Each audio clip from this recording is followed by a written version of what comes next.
Hello and welcome to yet another very cool podcast. And this one is the Tradepass podcast special from Bytes Singapore. Well, following the absolutely grand success of the previous edition that covered, Africa and Southeast Asia, Tradepass is bringing to you Bytes 2023. It's Big Data Analytics and AI Summit for the first time to Singapore. So we're in Singapore for the first time with Bytes on the 20th and 21st of June 2023. 350 plus pre-qualified delegates, 150 plus leading organizations, 40 plus industry experts on stage, and 25 plus solution providers. So I'm extremely excited about having Mr. Lee Siew Kit. He's the Vice President, Technology and IT of Singapore Cruise Center. Hi, Mr. Lee. Thanks so much for joining us. Welcome to the Trade Pass podcast. Hello, good afternoon. Very happy to be part of this exciting setup. And hello from Singapore. I love the way that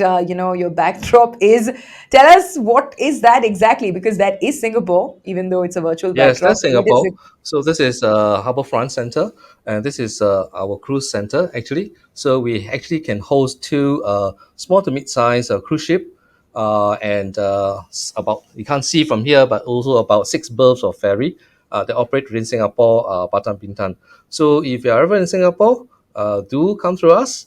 To take a cruise ship out, or even to ferry to Batam Bintan, where the island resort is superb. That's amazing. I mean, before we start the podcast, if you had to tell us, just to be part of a cruise center, especially in one of the most beautiful countries in the world, Singapore, how does it feel to ferry across, to go to this wonderful resort and, to just experience the island life? How does it feel? I feel great, especially on today. Today is a bright sunny day, and tomorrow is a public holiday.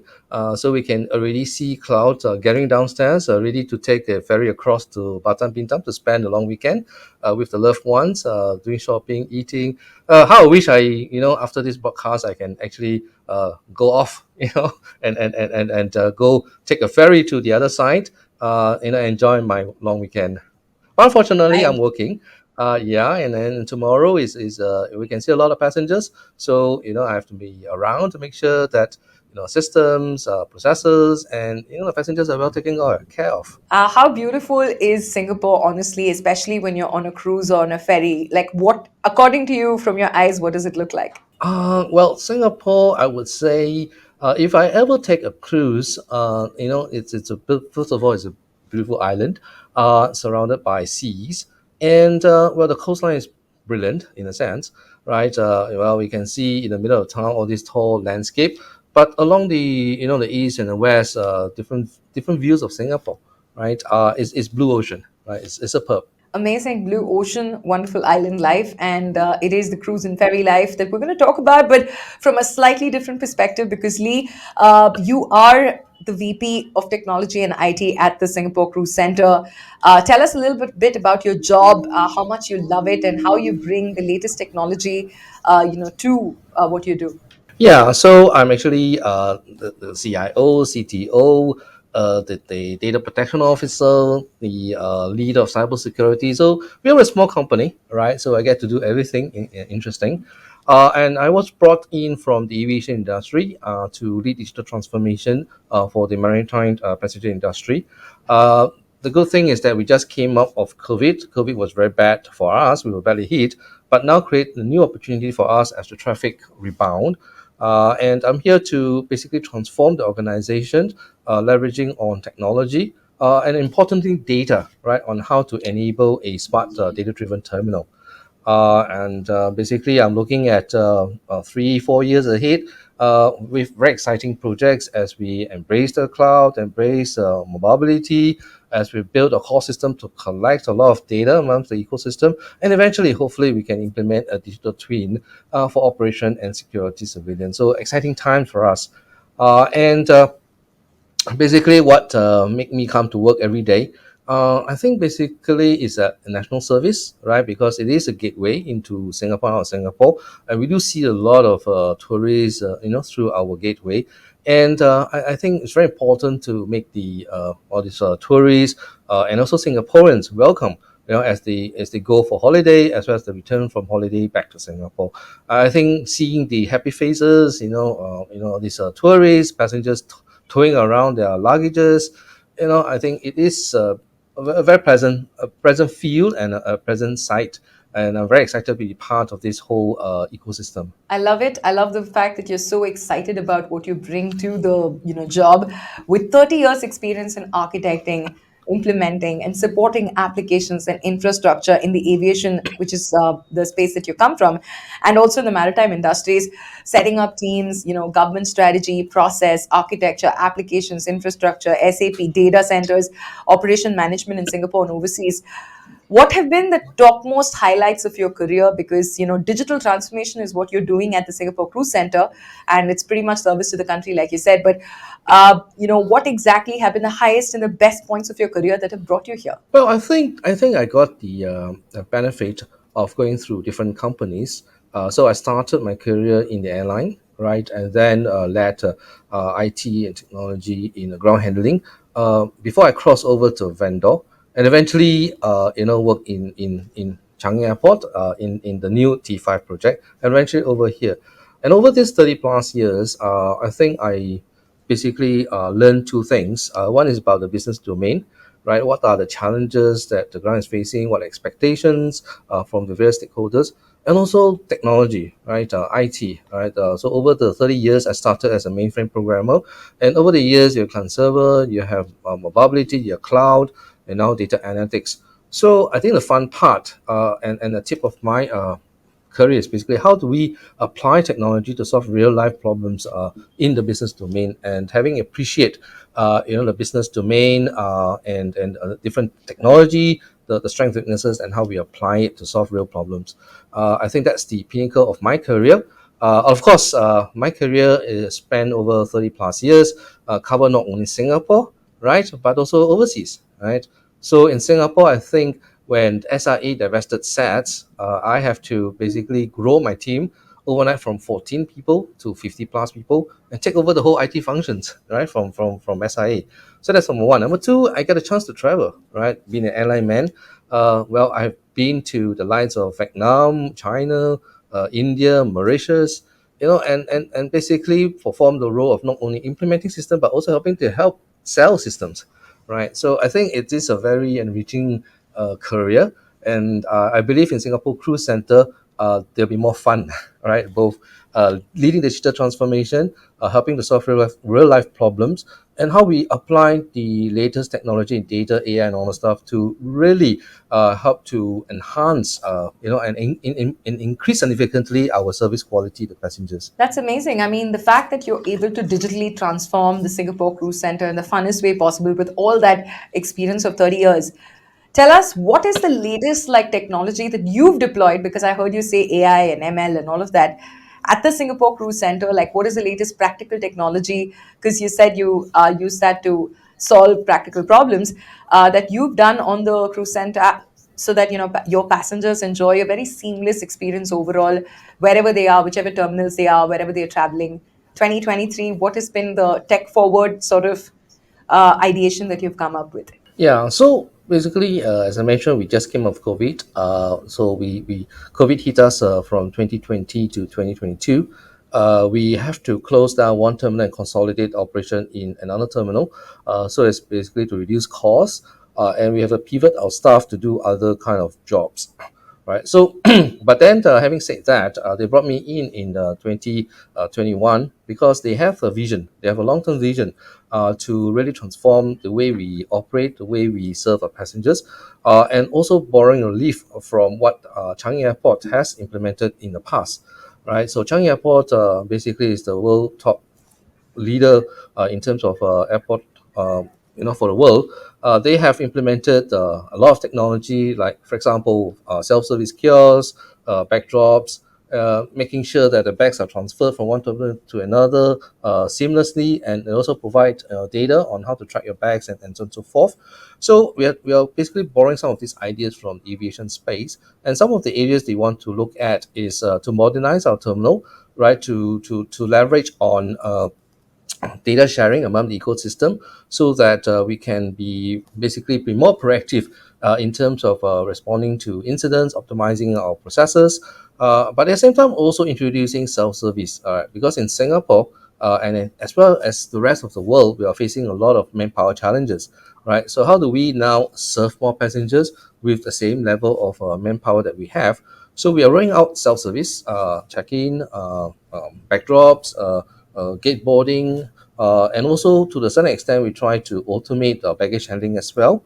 And all this we cannot do without data, right? So we will be getting our ecosystem partners to share data so that we can use the data, fuse it, provide some insights, and then apply data analytics to really be more proactive in terms of responding to incidents or even better managing customers' experience in a sense, right? So these are basically work to be done, right? That's why I say in the next 2 to 3 years, it'll be exciting time for us where I get to play with a lot of toys and systems and try to cut over them on time and yet able to meet the needs of my internal stakeholders, external stakeholders, as well as the passengers, customers. That's amazing. I mean, boys and their toys is something that we watch in the movies, but it sounds like you have the really cool job of doing this at the Singapore Cruise Center. And yes, there is a lot of borrowing from the Changi Airport that you've also talked about. But in terms of data analytics and AI, what is the biggest trend in 2023 overall?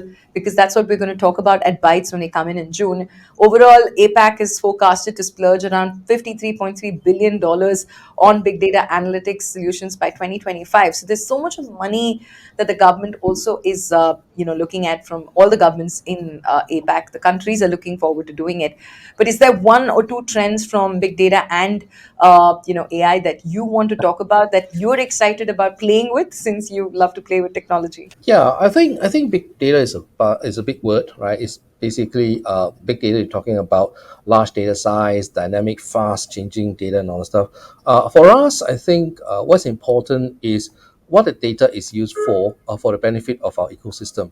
And our ecosystem comprises of, first of all, us as the terminal operator, our ferry operator, right? There are six of them that operate ferry between Singapore, Batam, and Bintan. The opposite ferry terminal operator, similar to us. And then we have the agencies like the customs, our maritime authorities, and so on and so forth. And today, without data, we are kind of a blind, right? We don't know when a particular ferry will come into our port. And because of that, I can't basically optimize resources.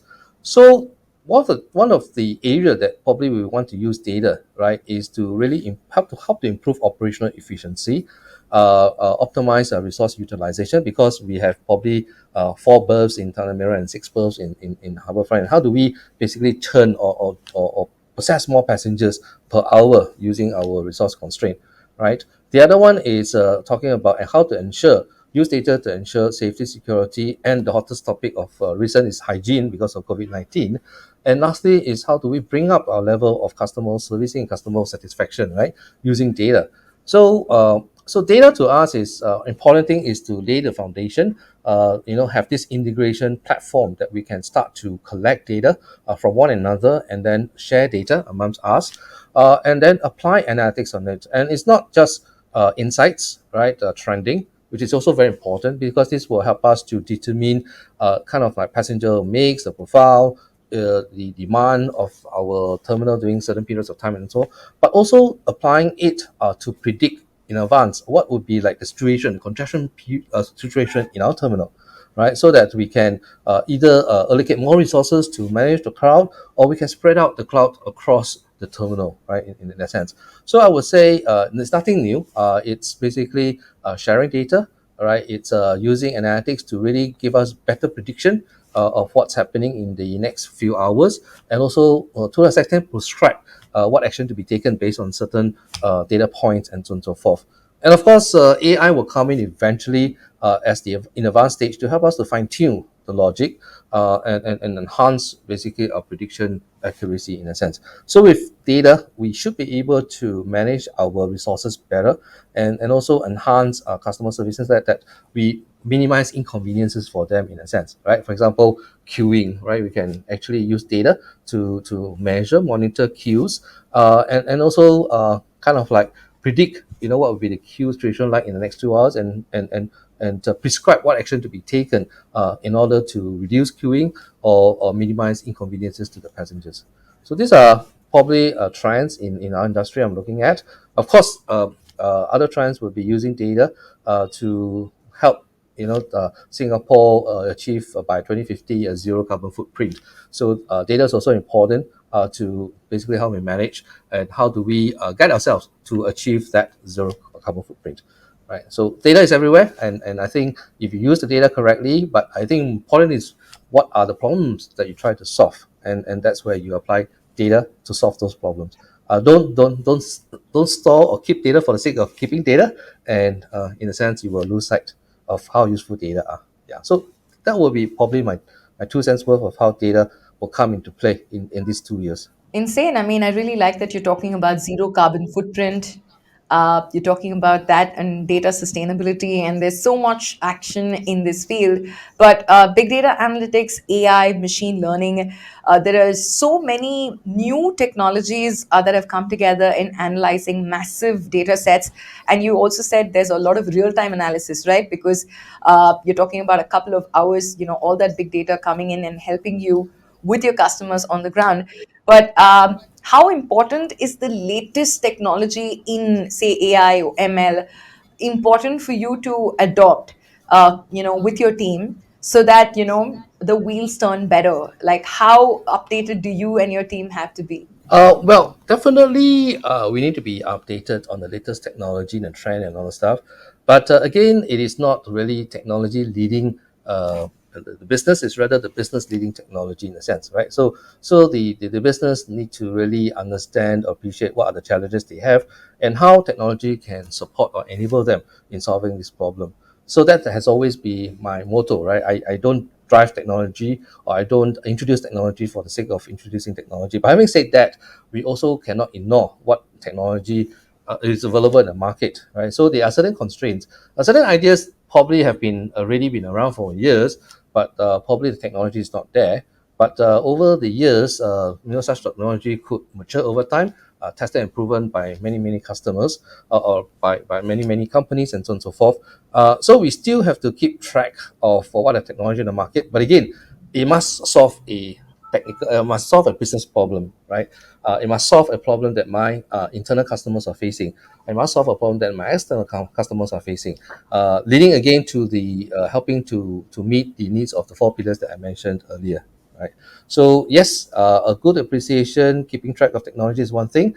Is applying it, all right, to solve real problems that probably will be the focus of many companies like us. I love it. I just want you to throw in some numbers right now. I mean, in terms of big data and data analytics actually helping you guys, because, I'm sure you have like a whole number of passengers who are on your ferries and cruises, and it's very critical and crucial that this data helps you. Do you have any numbers in 2023 where big data and analytics has actually thrown out like the best sort of practices and implementation for you in terms of practical use to the customers and to you guys in general? Like, how has everything become smoother? Some numbers to just reflect that. Yeah, so our let's say for example our ferry operation, the combined capacity of our two terminals is about almost 8 million pax per annum, right? So this is probably about 10% of what Changi Airport is doing. Changi Airport was Mhm. doing most about 69 million pax per annum before COVID strike, right? So but the difference between us and Changi is because Changi have four terminals, they have like empty number of holding gates.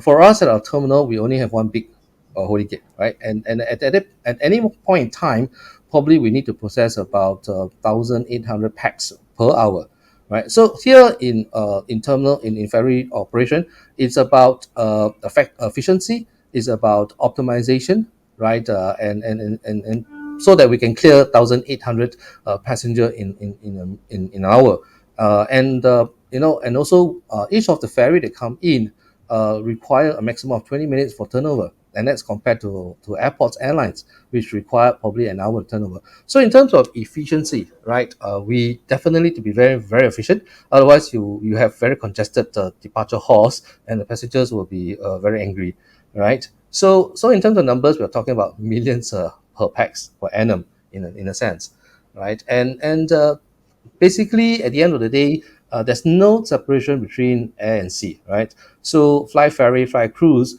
will become a hot topic moving forward, especially in Singapore, right? And especially when we're Terminal 5, giving another 50 million pax per annum capacity. So in order to really attract more passengers in Singapore, we definitely need to extend the stay of a passenger in Singapore to the surrounding neighbor islands like Bintan, Batam, Bazaru, and so on and so forth. So fly ferry will become a hot thing. And with the combined processing capacity of airport and now the terminal, the numbers really will add up, right? So I think the only way that we can use whatever capacity we have to process more passenger is really using data, right? So imagine, I can have advance notice of this X number of passengers coming in from airport. I should be able to allocate enough resources to process them, right? And then as we use more data to do prediction, to do optimization, to do insight, to refine our processes, or basically even streamlining processes, basically we can handle more passengers through both airport and our cruise and terminal centers. Yeah. So to us, data sharing, how to use the data will become very important. Insane. I love it. I mean, those numbers are quite massive, whether it's 50 million or upwards. And I love the way that, the Changi airport and your ferries and cruises are all connected. And I like that you're using the latest AI and the latest tech, the latest data analytics, and, all of the insights in order to better the experience. I'm really looking forward to all of your contribution to Bytes because I mean, you have a real time experience of doing this day in and day out for millions of people across the year. So I really would love, for you to come in and share your experiences and actually enjoy what you have to say at Bytes. But speaking of Bytes, I mean, this is the last part of the podcast. We are there in Singapore on the 20th and 21st of 2023 this year. So just in a couple of weeks, actually. How excited are you to be part of it? How do you want to bring in that energy and life and all of the technology to actual use and to interact with your peers from the industry? What do you feel? Yeah, I'm fully excited to be part of this, either be as a participant or as an audience, because as a participant, I'm able to share my experience, but more importantly, as an audience, able to learn from others, right? I may be blindfolded in certain areas, I may be a novice in certain areas, but I think at such forums, it's very good for us to share our experience and also to learn from others so that we can fine tune our strategy and also address some of those challenges that we may face, right? That others have actually overcome and all the stuff. So I think very powerful in terms of community sharing. I always benefit from it, right? Rather than subscribing to a 24 hour or a few weeks of course, I think I gain a lot from just attending a 1 day or 2 day conferences with all the like-minded experts in the audience. That's insane. I mean, it's going to be an incredible networking opportunity and to learn about the latest trends from the industry, harnessing data analytics and AI to empower Singapore's digital future. We're coming to Singapore for the first time, so we are very, very, very excited.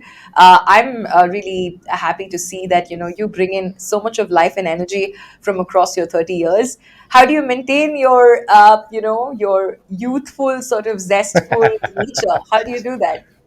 How to do that? I think basically for us, dream big. I think there's always a blue ocean out there that we can actually not conquer, but rather venture into, right? And technology helps a lot because technology evolve very very fast. And for us, 30 years, we have seen a lot of changes in terms of technology. But the business is still the same, right? I think the business challenges are still the same: manpower, cost of energy, right? So it's basically how we use technology to address those challenges.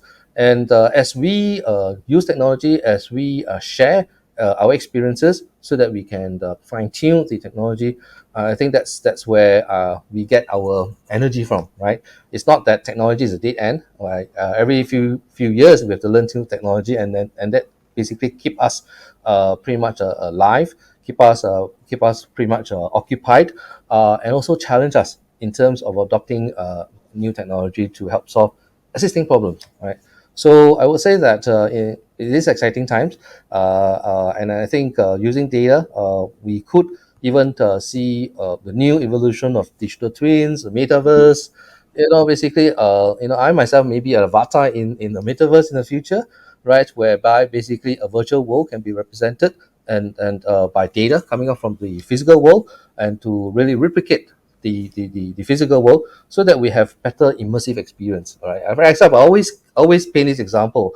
You go to the airport, all right? You know that it's a peak period in the apron side, but how to do it, right, without having to go into the apron side of things, right? So you get all these sensors collecting data and passing into a digital twin, and then you immerse yourself, right, driving a vehicle in the airside and say, oh yeah, on my left is actually a SQ1 going to San Francisco, and actually physically it's SQ1 going to San Francisco, and then you can experience the congestion, how fast you can drive, and so on and so forth. So you are basically immersing yourself into a virtual world, trying to solve a practical physical world problem.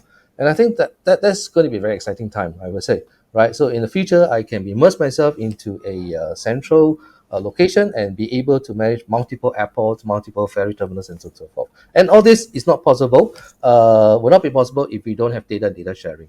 Yeah.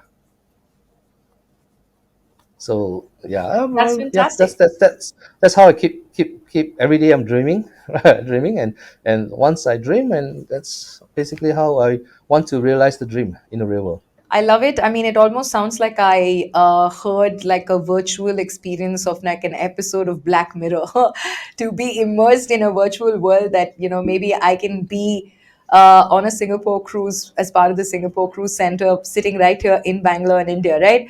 We see the Yeah, future yeah, and we see yeah. the possibilities that data analytics and AI brings to sort of bring the metaverse and, all of that to reality. This is like a sci-fi episode of the Trade Pass podcast. I absolutely enjoyed it, Mr. Lee. It's been an absolute pleasure having you on the podcast. Last shout out to anybody, Singapore in June, because we're there in June. What are the top three things to do in Singapore in 2023 when we come in? Especially, enjoying all the sights and the sounds and the islands and the whole tourist angle. Well, I think the top three it's Singapore sales. I think this appeal to all the ladies, right? So the real sales on Ultra Road, to food, right? I think you should come in and enjoy the variety of food, and lastly, it's well, I don't know whether you like the weather, but it's going to be very very hot, and of course durians, right? That's the most favorite fruits, for Singaporeans in a sense. So there's going to be a lot, and of course, from a Singapore cruise center point of view, hopefully you can actually pop across to Batam, Bintan, Dazaru, and enjoy yourself, right, in a very different setup. Right. So more than three things you can do in Singapore in June. That's insane. I mean, this weekend, where are you off to? Are you going to an island? Are you going to experience something fun with the family? No, unfortunately, I have to be on duty because this is a long weekend. It's a public holiday. Tomorrow is Hari Raya, so I have to be around to make sure that systems are okay, and that we help operation to provide better services to the customers. So, once the holiday season is over, will you be taking a break and going somewhere? Yeah, probably across. I just came back from Dazaru, so probably the next destination is Batam. I will enjoy food, a massage to relax myself, and a food, and food, and food. Food. I love it. I mean, that is the last question because I'm an absolute foodie, and we definitely want to experience that when we come for bites, apart from all the data and the AI conversation. If there's one dish that you really like, because I think you love your food, you've said it so many times. I'm a foodie. So, what's the one thing in Singapore everybody has to try? That's going to be a tough question to answer because I love everything. But I think in Singapore, probably chili crab will be the one that you should try, right? So it's spicy, it's seafood, and basically you really dirty your hands, and after which you lick your fingers because it's full of spice and goodies. I love it. It's exactly how we Indians love to eat, use our hands to experience the spice. So that's something I'm going to take as a recommend. That's all that we have time for in this edition of the Trade Pass podcast. Talked about the metaverse, a virtual world, lots of AI and data sets that are analyzed in the latest ways possible. It's all coming together at Bytes Big Data Analytics and AI Summit, June 20th and 21st in Singapore. We'll see you there. Thank you so much, Mr. Lee. Have a wonderful day and keep the big smile on, and we'll see you soon. All right, see you. Bye bye.